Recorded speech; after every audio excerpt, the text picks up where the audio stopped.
गौतम बुद्ध अपने ध्यान में बैठे थे कि वहाँ पर एक आदमी आया। ये आदमी अपने आलसीपने से बहुत ज़्यादा परेशान था। आलसी आदमी गौतम बुद्ध से बोला,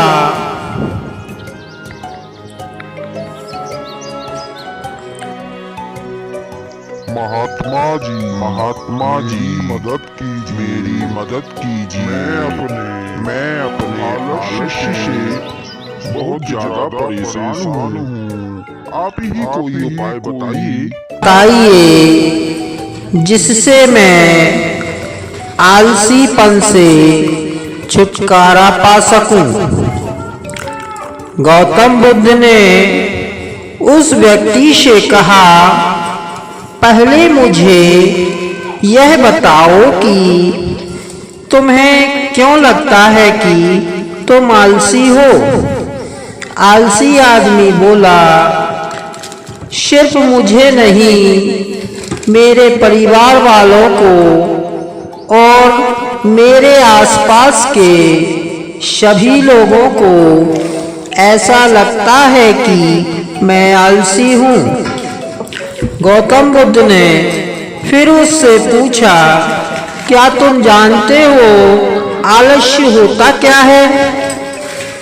आलसी व्यक्ति बोला, नहीं, मैं नहीं जानता, किंतु मैं इतना जरूर जानता हूँ कि आलस्य बहुत बुरी चीज है। इसकी वजह से मुझे बहुत नुकसान है जीवन में।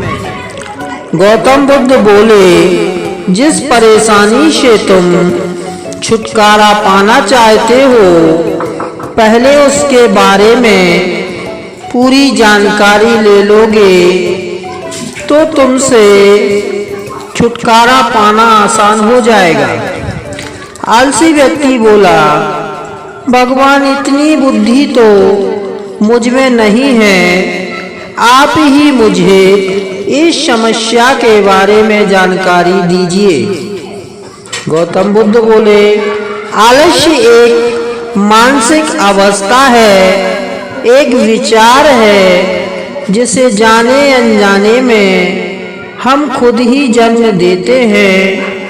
आलस्य दो मूलभूत कारणों की वजह से ही जन्म लेता है।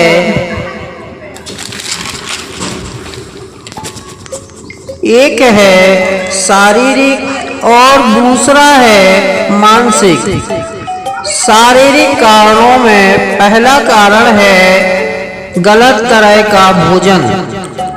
हम सभी जानते हैं कि हमारे शरीर को भोजन से ऊर्जा मिलती है और यह ऊर्जा सजीव चीजों से मिले तो अच्छी, यानी कि प्राकृतिक रूप से जो हमें भोजन की वस्तुएं प्राप्त होती हैं, उनसे अगर यह ऊर्जा मिले तो हमारा शरीर इससे अच्छी ऊर्जा प्राप्त करता है।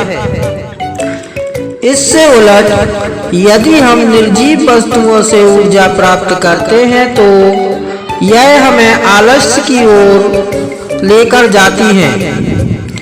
दूसरा कारण, हमारी शारीरिक गतिविधियां भी हमें आलस्य के चंगुल में फंसा सकती हैं।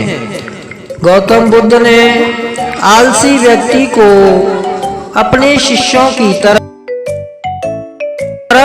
इशारा करते हुए कहा कि देखो, इनके चलने फिरने बैठने के तरीके में तुम्हें कुछ आलस्य नजर आ रहा है।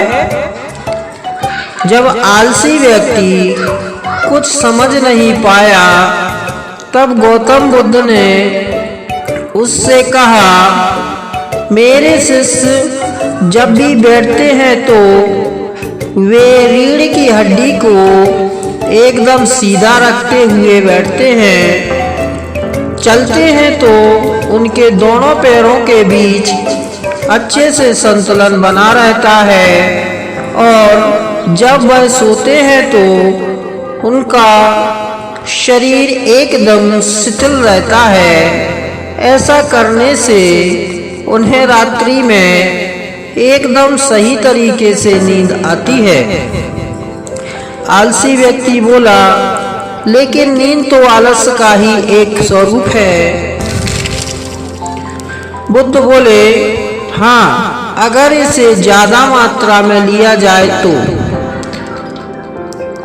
बुद्ध ने इस बात को आगे बढ़ाते हुए कहा कि नींद का कम मात्रा में लोगे तो तुम्हें अगले दिन थकान महसूस होगी और ऐसा करने से ज्यादा आलस शरीर में आएगा। नींद ज्यादा लोगे तब भी यही परिणाम होगा। इसलिए नींद को ना ज्यादा ना कम, एकदम सही मात्रा में लेना अति आवश्यक है।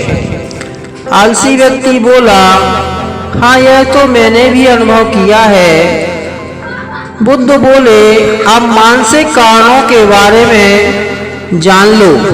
मानसिक कारणों में सबसे पहला कारण है हमारी पुरानी गलत धारणाएं। अक्सर ऐसा होता है कि हम पहले जिन कर्मों में असफल हो चुके हैं, हमारे अंदर ऐसी भावनाएं बन जाती हैं कि हम उस काम में हमेशा असफल होते रहेंगे, जिस वजह से हमें उस काम को करने में आलस्य आता है। ऐसी धारणाओं से छुटकारा पाने का एकमात्र उपाय यह है कि हमें अपने मन को यह समझाना चाहिए कि पिछली बार हम जब उस काम में असफल हुए थे तो हम उसके बारे में जितना जानते थे, अब हम उस काम के बारे में उससे ज़्यादा जानते हैं, क्योंकि आलस्य होने के बाद हम उससे काफ़ी कुछ सीखते भी हैं।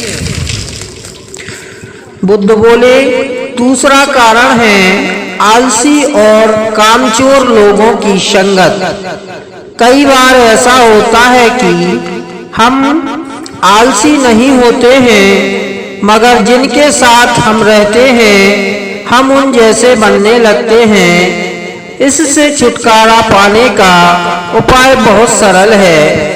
कामचोर और आलसी व्यक्तियों से दूर रहो। ऐसे व्यक्तियों की संगत में रहो जो अपने काम को बड़ी लगन से करते हैं और तुम्हें कुछ सिखा पाए।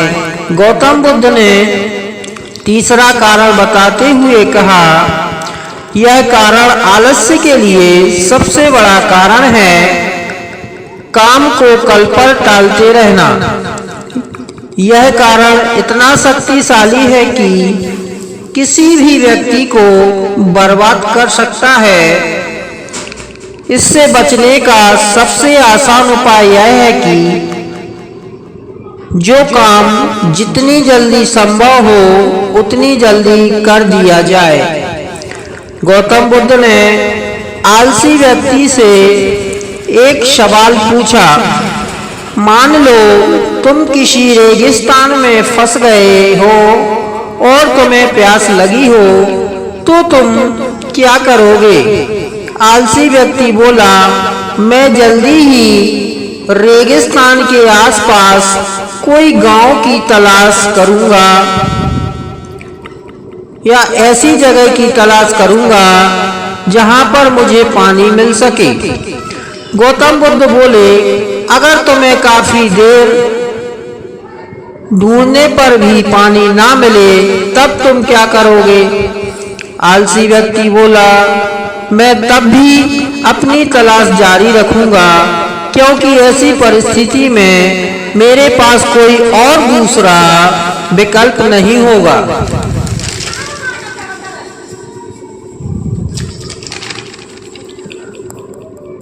तो तो होगा ही नहीं। गौतम बुद्ध बोले, बिल्कुल सही।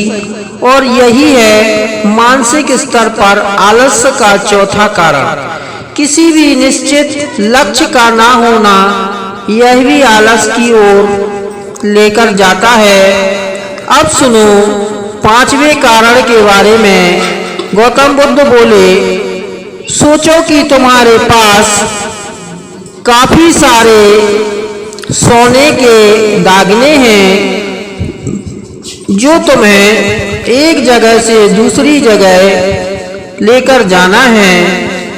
तुम चलते चलते थक जाते हो और किसी पेड़ के नीचे बैठ जाते हो। तभी तुम्हारे दूर से ये डाकू कहाँ से आ गए? चलो भागो। दूसरी तरफ दौड़कर आ रहे डाकू दिखाई देते हैं तो क्या तब भी तुम आलस करके वहीं बैठे रहोगे या ऐसी परिस्थिति में तुम वहां से उठकर दौड़ने लगोगे? आलसी व्यक्ति बोला, जी मुझे वहां से दौड़ना ही पड़ेगा, नहीं तो मेरी जान और सोने के दागने दोनों खतरे में पड़ जाएंगे। बुद्ध बोले, यानी कि तुम्हारे पास एक ठोस वजह होगी दौड़ने के लिए। यही है आलस्य का पांचवा कारण। किसी भी काम के लिए ठोस वजह का ना होना। आलसी व्यक्ति महात्मा बुद्ध की बातों से संतुष्ट हुआ। वह बोला, महात्मा जी, मैं अब आलस्य के बारे में सब कुछ जान चुका हूँ और अब मैं इन सभी कारणों पर काम करूँगा और अपने आलस्य को दूर भगा दूँगा। दोस्तों, आशा करता हूँ गौतम बुद्ध और आलसी व्यक्ति की कहानी आपको अच्छी लगी होगी और इस कहानी को सुनने के बाद आप कभी भी जीवन में आलस्य नहीं करोगे। आप ऐसी ही बेहतरीन हिंदी कहानियां सुनना चाहते हैं तो हमारे चैनल को सब्सक्राइब करें, लाइक करें, यह वीडियो अपने मित्रों को शेयर करें। अगले मजेदार ज्ञानवर्धक भगवान बुद्ध के उपदेशों की कहानियां सुनने के लिए अगले वीडियो का इंतजार करें।